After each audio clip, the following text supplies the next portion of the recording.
Espaço Empresarial, um programa voltado a mostrar as potencialidades da nossa região e suas adversidades. O nosso entrevistado deste primeiro programa Espaço Empresarial é o industrial Augusto Antônio Frâncio. Nascido em 16 de julho de 1943 em Cambé, no Paraná, radicado em Caçador desde 1949, estudou no Colégio Aparecida, no Paulo Schiffler, Ginásio Aurora, e a sua formação universitária foi na segunda turma de administração da FEARP. Fala 5 idiomas: o italiano, o espanhol, inglês, francês e o nosso português. Casado há 45 anos com a senhora Zilda Brasil Frâncio, pai de Ana Cristina, Maria Margarete, Viviane Maria e Maria Fernanda. O nosso entrevistado é diretor administrativo do grupo Framiport, e eu gostaria de inicialmente no nosso programa cumprimentar e agradecer aqui pela sua presença e também em aceitar o nosso convite em ser o nosso primeiro entrevistado nesse programa de estreia. Seu Augusto. Senhores ouvintes, saúdo a todos e quero manifestar a minha satisfação de poder expressar a minha opinião sobre esse aspecto e esse novo programa Espaço Empresarial. Devo agradecer ao grande amigo, senhor Denilson Araújo, grande jornalista da Rádio Caçanjurê e do Sistema de Rádio de Caçador, a senhorita Rita Martini, valente lutadora que organiza todo esse sistema, a Rádio Caçanjurê, as rádios FM 92, pela oportunidade que me dão e ainda pelo orgulho que me dão de ser o primeiro entrevistado. Que Deus me proteja, que esta mensagem traga resultados e frutos positivos para que esse programa se esparrame como uma oportunidade para que os empresários de Caçador possam manifestar a sua opinião, compartilhar as suas aspirações, a vontade de crescer e o desejo de que a região toda cresça sempre e mais possível com o auxílio da batuta desses maestros que podem ajudar em muito no desenvolvimento econômico local. Bom, seu Augusto Frâncio, hoje nosso entrevistado, a Rita de Cássia também está por aqui. Eu gostaria que a Rita também fizesse uma saudação aí aos nossos amigos ouvintes. Bom dia, Denilson, bom dia aí ao seu Augusto Frâncio e também a todos os nossos ouvintes da Rádio Caçanjurê, da Rádio 92 FM. É um prazer poder fazer parte aí desse momento empresarial, desse início de programa aí, e a gente espera aí que seja de muito sucesso, Denilson. Com certeza, né? Será esse o primeiro de muitos que a gente pretende exibir aqui durante a programação das rádios Caçanjurê e Rádio Caçador FM, a 92 FM. Seu Augusto, primeiramente eu gostaria, vamos voltar lá no passado. O senhor contava em off aqui sobre um pouco da sua família, de origem italiana, nasceu na cidade de Cambé, no Paraná, veio para cá logo cedo, com 6 anos, né? Estava já vivendo em Caçador. E a sua atividade, a gente sabe que em outras épocas as crianças começavam a trabalhar, a ajudar muito cedo. Desde que época o senhor se recorda que começou a trabalhar? Bom, eu me recordo com 7 anos já, a minha família, os meus primos, todos nós já trabalhávamos ajudando em muitas coisas e até às vezes até em máquinas, nos horários que não coincidiam com a escola. Então nós aprendemos a trabalhar desde cedo. Nós aprendemos a responsabilidade sobre a insistência e a necessidade de trabalhar de modo prematuramente, porque nós não podíamos aguardar. Naquela época as dificuldades eram imensamente maiores do que são hoje. A gente sabe, o senhor, me permita aqui, com 71 anos de idade, com toda a energia e um entusiasta, como é que é estar há 55 anos trabalhando de forma formal, né? E desde os 7 anos aí na forma informal. Bom, eu imagino que em qualquer atividade que nós desenvolvamos, seja na sua atividade, seja um dentista, seja um médico, seja em qualquer, digamos, empreendimento que façamos, quando o fazemos com prazer, com alegria, com felicidade, com desejo de construir, e nós sempre somos felizes, temos sempre entusiasmo. E como desde família a gente aprendeu que a primeira missão seria trabalhar bastante, se desenvolver, procurar nunca depender dos outros, pelo contrário, ajudar os outros, nesse contexto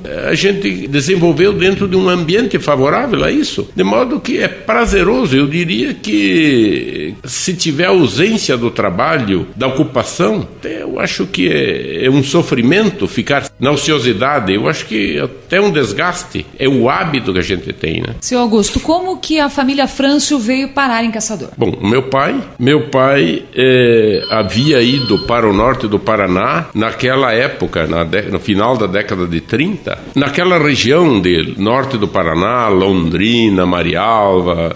Ele se radicou próximo a Londrina, num lugar chamado Cambé. Era a colonização inglesa que estava fazendo e era tudo novo. E esse pioneirismo, ele tinha entusiasmo para melhorar, para desenvolver a vida. Foi à procura de novas oportunidades. Descendente que é de italianos, mas radicados aqui na região, um pouco ao sul de Água Doce. E tendo ido para lá, a minha mãe não conseguiu se acostumar. Resistiram lá por 7 anos, mas o clima, as baratas, a terra roxa, a falta de recursos, o calor, uma série de dificuldades, ela sempre vivia aspirando com esse nosso clima maravilhoso que temos aqui. Sim. Até que um dia decidiram, bom, é preciso saber viver, então vieram para o sul e foram morar em Joaçaba. E ali, se encontrando com o meu tio, o tio Manuel, ele descobriu junto dele que haveria uma oportunidade aqui em Caçador, uma marcenaria que estava à venda. Olha só. E essa marcenaria estava com 3 funcionários, tinha 3 marceneiros, estava em muita dificuldade, então ofereceram aquele resto de marcenaria por um preço bom. Então eles vieram com o trem, vieram de trem misto naquela época, vieram aqui e se agradaram, fecharam o negócio, compraram, mas o dinheiro era bem curto, então já começaram com dificuldade, mas mesmo assim foram trabalhando. Esta marcenaria foi o embrião do que hoje existe em Caçador, que se chama Sincol S.A. Indústria e Comércio, uma empresa de renome. E essa marcenaria hoje é a Sincol. Hoje ela foi o embrião dela. Aí, por eles tendo vindo a Caçador, minha família tendo vindo aqui, nós começamos a trabalhar, meus pais e meus tios, e eu crescendo, indo para a escola, aprendi a ler e escrever aqui em Caçador, no Colégio Aparecida, fui para o Colégio Aurora. Em finalzinho de 58, o meu pai disse, agora você terminou o ginásio, que se chamava, o colegial naquela época, sim, você agora vai trabalhar.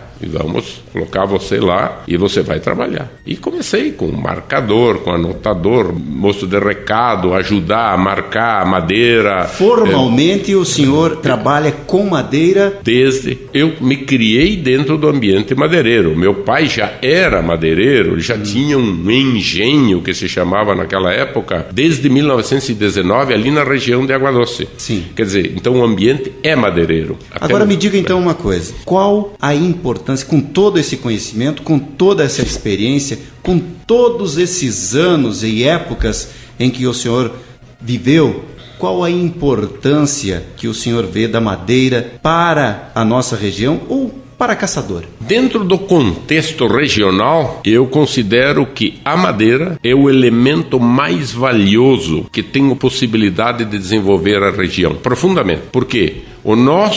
A nossa topografia, o nosso solo é ácido, a nossa topografia é ondulada ou acidentada, não permite a mecanização da agricultura, muito raramente, e o ambiente, o climático, permite um crescimento ímpar, principalmente das espécies de pinos. Não muito eucalipto devido ao clima muito frio. O eucalipto não resiste muito a temperaturas ou a altitudes acima de 700 metros. Mas os pinos e a família dos pinos, elas se ambientaram de uma maneira espetacular. Essa ambientação criou uma situação favorável e que, com a tradição inicial de ter sido um ramo, digamos, uma região eminentemente extrativa, que extrai extraía madeira daqui e que criou-se uma mentalidade madeireira, criou um ambiente favorável para que em Caçador se desenvolvesse várias indústrias. A carência que nós sofremos aqui na região foi a falta de capital, falta de estradas, falta de comunicação. Chegou aqui muito tardiamente, só em meados da década de 70. E a falta de capital é que impossibilitou os grandes investimentos. Mas mesmo assim, a região se desenvolveu muito bem.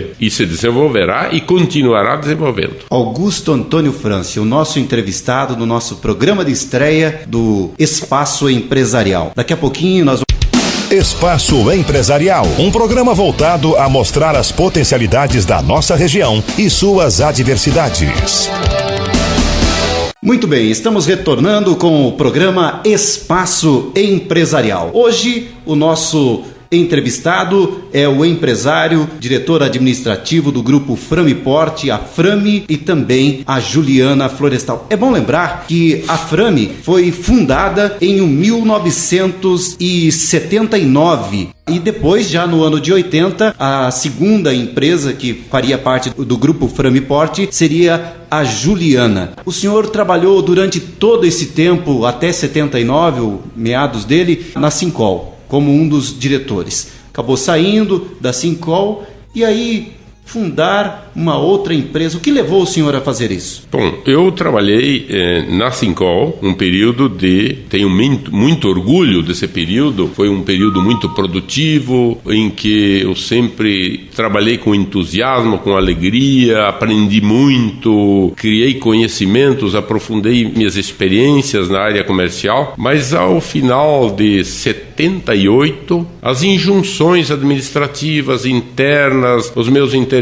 particulares, os entendimentos com os sócios daquela época me induziram ou me apontaram um caminho que eu devia seguir. Sem mais algum outro caminho que me satisfazesse melhor nas minhas expectativas. Eu não tinha ainda um plano delineado, porque eu devo confessar que ao deixar a Sincol eu a deixei com dor no coração, com saudade. Aí, logo depois, com o meu hábito de não ficar meio parado, já começou a me espinhar, comecei a tirar as tampas de panela de cima dos almoços que a minha esposa preparava, e ela disse, pelo amor de Deus, tens que arranjar uma atividade, meu amigo. E aí então foi nascendo a ideia de criar algo também na área da madeira, mas que não demandasse muitos recursos. Com aquele pouco dinheiro que eu tinha, os poucos recursos que eu tinha. E naquela época, por coincidência, a prefeitura, e eu faço menção ao Reno Caramori, que era o então prefeito, utilizando as benesses criadas pelo seu antecessor, que criou uma lei de incentivo à indústria, da qual se originou açúcar, se havia originado Incomóveis naquela época e várias outras empresas. Perfeito. Então, dentro desse espírito, eu solicitei um aporte de incentivos da prefeitura e da Câmara e recebi dela um auxílio para a compra do terreno, máquina para terraplenagem, alguns incentivos, apoio e, acima de tudo, o entusiasmo dos amigos. E nós criamos, então, a Frame. E a Frame começou fabricando... Nós, o senhor fala nós, eu e mais o meu sócio, que é o seu Aurélio, que é o atual diretor também. Nós criamos a empresa. O Aurélio continua até hoje, é um companheiro, Aurélio de Bortolo, é um companheiro diretor da empresa, que trabalha desde o início. Nós batalhamos, passamos dificuldades, sucessos, alegrias, tristezas, mas continuamos juntos na batalha. E com mais outros amigos e funcionários que ainda estão por lá até hoje. O senhor considera que o apoio da iniciativa pública foi fundamental? Se não tivesse tido isso na época, não teria sido... Não, eu devo reconhecer que quando se inicia o empreendimento, a presença de um poder público com uma lei de incentivo que não deu caráter de doação, mas simplesmente o cunho de incentivo a um empreendimento, entusiasma o empresário. Perfeito. Eu acho que o poder público não deve se envolver em doações puras e simples, sem valor nenhum. Porque confesso que depois dessa época, até hoje, o poder público, salvo melhorias de rua, algumas coisas, uma solicitação que se faça na via pública ou coisa assim, mas a empresa não recebeu nenhum auxílio nem do Poder Federal, nem estadual, nem municipal durante esses anos todos, depois desse período, porque ela já estava em andamento. Perfeito. Então ela nunca recebeu nenhum apoio. Pelo contrário, até acho que a simplificação da burocracia da área do governo federal e estadual auxiliaria muito a atividade econômica no Brasil. Nós vamos falar disso. Agora me fala uma coisa, como é que é hoje com a Frame lá de 1979 e a Frame hoje com cerca de 840 funcionários na Frame, mais 110 na Juliana, comandar 950 funcionários e ter a empresa nesse segmento de portas como uma das mais importantes ou uma das maiores do continente? Realmente é uma diferença. Isso orgulha, anima, entusiasma e, como falaste antes, 71 anos, de quisera eu ter mais 20 de juventude para continuar, ou mais 30, Deus me dê. Permita. Porque realmente é um prazer realizar e fazer e ver o resultado. Mas eu diria que a maior satisfação que eu pessoalmente que poderia coroar a satisfação é quando eu vejo a minha equipe que mesmo durante as dificuldades que nós atravessamos, nós nos esforçamos profundamente em preservar os empregos deles e durante todas as turbulências que nós sofremos, nós não demitimos ninguém. Conseguimos de uma forma impávida atravessar todo o período sem queimar ninguém, sem prejudicar ninguém. E eles, em contrapartida, devo agradecer, também foi uma equipe fantástica. Eu tenho funcionários que me dão um orgulho incrível. Eu diria que o meu maior patrimônio que eu tenho não são os bens, é a equipe que nós temos lá que faz a grandeza dessa empresa. O nosso método é trabalhar todos juntos. Sempre estivemos juntos. Seus funcionários então, são equipes. Estamos com equipes. Se eles precisam falar com a gente, muitas vezes até entram porta dentro e dizem: isso não vai dar certo. Isso que eu ia perguntar. Isso aí não vai dar certo. Como é que por que o senhor fez isso? O senhor me explica isso. Isso é a coisa que mais me orgulha, porque nós trabalhamos em igualdade. Não, eles chegam, lógico, são muito polidos, muito gentis, mas dizem: você precisa arrumar isso. Desse jeito não vai dar certo. Quer dizer, eles têm aquele dom, aquela liberdade de divergir. Então, a administração nossa é feita em equipe, é um grupo, é um colegiado que faz. Eu apenas cumpro a minha obrigação de mostrar a direção. Como diz a própria palavra, ser o diretor quer dizer mostrar a direção que a empresa deve seguir. A Rita tem uma pergunta aqui, é claro, agora é mais de forma pessoal, mas que com certeza é extremamente útil no dia a dia. Seu Augusto, o senhor fala 5 idiomas. Qual é a importância de falar tantos idiomas? Bom, eu sempre tive prazer em ampliar os conhecimentos, mas aqueles que eu me dediquei mais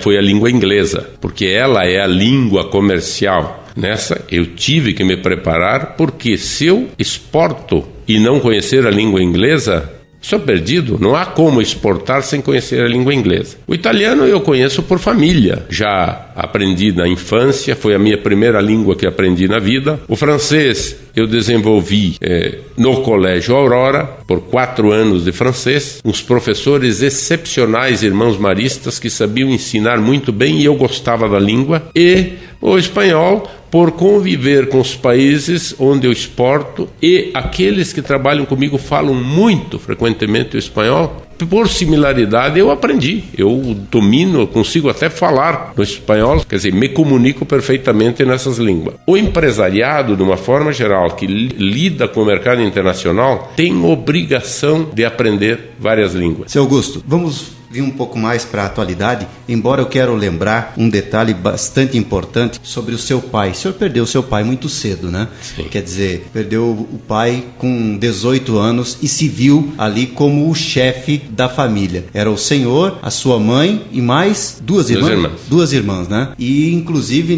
nessa juventude aí teve que tomar decisões extremamente difíceis e até contestada pela própria mãe, mas que depois acabou sendo enaltecida por ela mesma. Agora, voltando para a atualidade, como é estar aqui em Caçador, fora do eixo das grandes capitais, e ser uma empresa competitiva naquilo que faz? É uma pergunta complexa para ser respondida, porque no contexto de entendimento, ser uma empresa competitiva envolve tantos aspectos, que são a adoção das melhores tecnologias, a presença do capital, e esse é o fator que dificulta a nossa região de desenvolvimento, porque a ausência de capital suficiente para os investimentos é sempre uma limitante, em que pese muitas vezes a gente conhece soluções fantásticas para transformar a empresa numa extraordinária competitividade, mas você tem que se conter porque os recursos são escassos. O ambiente econômico brasileiro é muito hostil, principalmente a burocracia brasileira. Os governos, os estados, eles criam tantos embaraços, tantos impedimentos. Veja aí, por exemplo, na área ambiental, é um assunto fundamental para toda a nossa região, mas os agentes que representam a lei, que é uma lei muito boa, o controle ambiental, eles exageram em requisitos, formalidades inúteis que travam o desenvolvimento. Isso está travando todo o país. É o exemplo que nenhuma obra do governo anda hoje, porque tudo está travado no ambiente ambiental. Lembro, até me ocorre isso, nomear o deputado Reno, com a sua valentia, se insurgiu contra uns comandantes da FUNAI e se insurgiu com veemência, porque 2 ou 3, os índios nem têm interesse naquilo, mas eles, sabe lá por que razões, acham que impõem o poder para travar uma rodovia como a BR-101, porque tem um papel, um documento, um carimbo que precisa,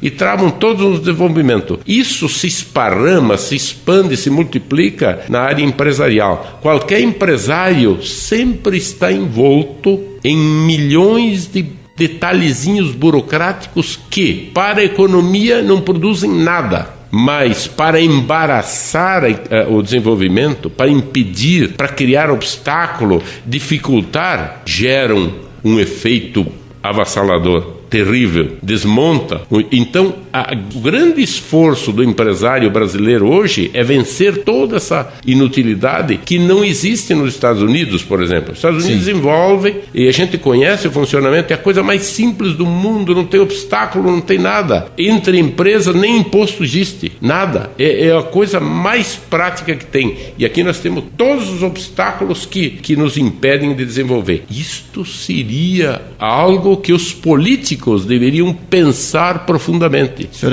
é a favor, então, da reforma administrativa, da reforma tributária, melhor dizendo? O Brasil precisa urgentemente, mas não existe ambiente porque não existe vontade política. Mas ele precisa de uma reforma política profunda. Primeiro, reforma trabalhista, a reforma tributária profunda, precisa uma reforma administrativa do poder público profunda. São praticamente 5 reformas profundas. E o senhor acredita que isso possa acontecer? Eu estou sonhando com isso desde criança. O meu pai já falava. Meu pai foi um modelo absoluto de correção, de seriedade, de um exemplo que eu vou levar para o resto da vida, de seriedade, me conduzir sempre para um caminho reto, cuidado, mas ele sempre dizia: toma cuidado com a política, porque a política pode te conduzir para caminhos que você pode até ter benefícios momentâneos, mas não jamais benefícios permanentes. Uma pergunta agora para a gente, estamos chegando ao final aqui do programa. Eu queria só que o senhor me permite aqui fazer essa pergunta, mas qual a produção hoje diária da Frame? Nós produzimos uma variedade tão grande de portas que não há como medir, é que nem se tivéssemos falando sobre laranjas, bananas, etc, e como é que podemos saber dúzias? Não. Então, eu diria o seguinte, em containers, hoje nós produzimos próximo a 100 containers de 40 pés por mês. São mais ou menos 1.200 containers, mas a fábrica está projetada para atingir 2.500 containers ano. Nós tivemos que conter a expansão nesses 5 ou 6 anos de crise, mas isso significa que, digamos, a matéria-prima de Caçador está se esparramando pelo mundo, os produtos feitos em Caçador estão levando o seu nome, a imagem de Caçador, Frameport. Nós estamos tendo produtos em todos os quadrantes da América do Norte. Na América Central são encontrados nossos produtos em todos os pontos. Na Inglaterra, eu diria em quase todas as lojas de materiais de construção já consta a presença dos nossos produtos. A rede de distribuição internacional está bem montada, um elenco de clientes muito bom. Eu antevejo um bom futuro, mas acima de tudo é preciso que nós todos tenhamos um ambiente adequado, que não seja tão hostil para o desenvolvimento e que Caçador receba esses frutos, porque o nosso sucesso,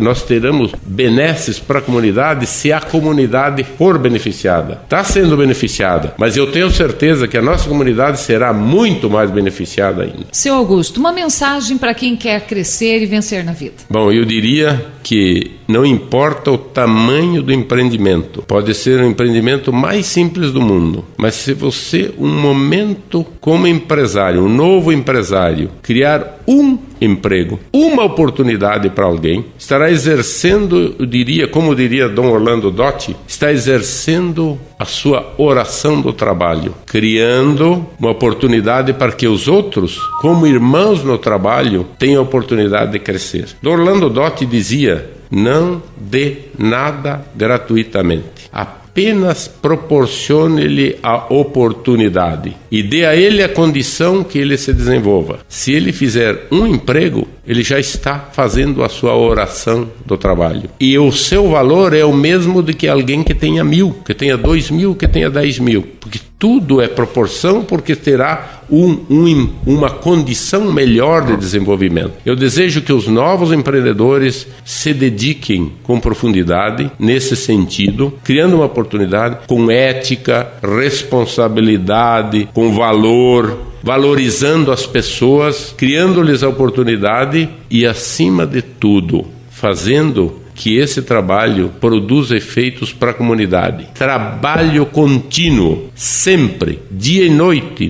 Um empresário não se desliga. Está sempre ligado no sábado, no domingo, ele está aceso. Ele vê algo que relaciona com a sua atividade, ele se liga, acende a lamparina. Ele está sempre contactando. Se ele trabalhar apenas às 18 horas, eu paro, não trabalho mais, eu acho que ele está limitando o seu progresso. E saiba, ser empresário dá muito mais trabalho do que ser funcionário. Muito mais problemas. Mas, com espírito cristão, também dá muita alegria. Augusto Antônio Frâncio, queremos aqui agradecer pela sua disponibilidade de nos dar essa coisa extremamente importante de transferir esse conhecimento para as pessoas que nos ouviram no dia de hoje e que terão a oportunidade de também encontrá-lo no dia a dia, de desfrutar aí de toda esse conhecimento, essa experiência. E eu quero aqui também reprisar aquilo que que a gente começou falando logo no início. Desde os 7 anos, o senhor começou a trabalhar. E não começou lá como um diretor ou como um executivo hoje de uma grande empresa. Começou lá de baixo. Não, então, claro. Com certeza as pessoas têm a oportunidade de vencer na vida, de crescer na vida.